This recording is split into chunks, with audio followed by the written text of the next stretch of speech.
had no doubt that if we had a chance to present our case in a court of law, that they would see through the one last con that Alex Murdaugh was trying to pull. And they did, and we're so grateful for that.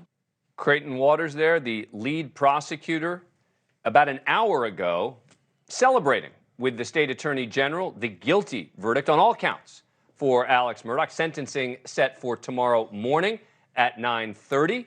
Back with attorneys Sara Azari, Dave Aronberg, and Jesse Weber.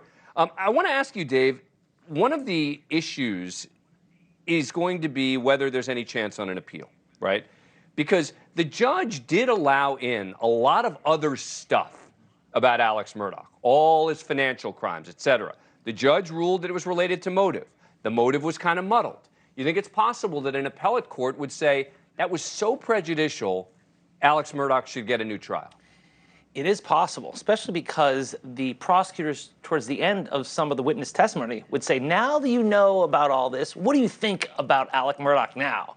And so that gets up to the line of propensity evidence, meaning you're showing this stuff to show what a bad guy he is, and he must have committed this crime, when in reality, you're only supposed to show it for purposes of motive. So yeah, I'm a little concerned that it could get overturned, but he'll never see the light of day again, because even if it does, he's got 99 other counts of financial crimes that he's pled to already. Yeah. And Jesse Weber, do we have any sense of when those cases will begin? The financial crimes trials, I would assume, will begin regardless of whether the appeal is successful or not.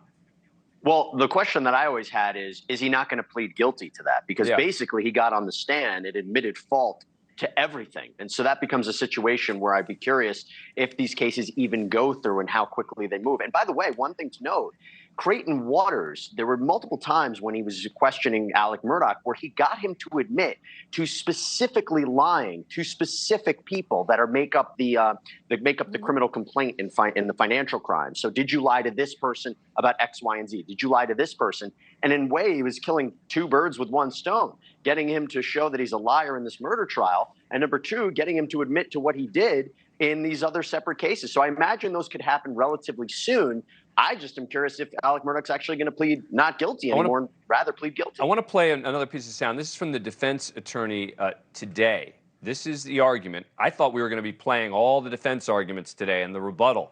I didn't think we were going to have a verdict tonight, so we had all prepared the arguments. But this one was the defense's explanation, this is 21, on why Alex Murdaugh lied. And why did he lie? He lied because that's what addicts do. Addicts lie. He lied because he had a closet full of skeletons, that he didn't want any more scrutiny on him, which is the most ironic thing in the world, because depending on which day of the week, their theory is that he slaughtered his wife and son to distract from a impending financial investigation. But he puts himself in the middle of a murder investigation, and he puts himself in the spotlight of a media firestorm. That's their motive evidence, and we'll get to that. But he lied. He lied because of his drug paranoia kicked in, and he was clearly in the throes of addiction. He lied for all those reasons. But what he didn't lie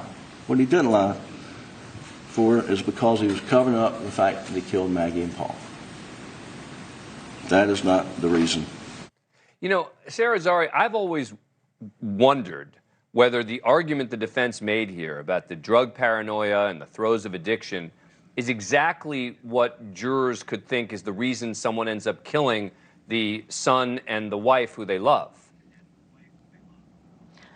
Sure. I mean, look, drug addiction was a big part of the defense, but it's a double-edged sword because juries can look at it and say, that guy could be irrational. You know, he could do something crazy, even though we can't wrap our heads around why he would do that to his wife and son.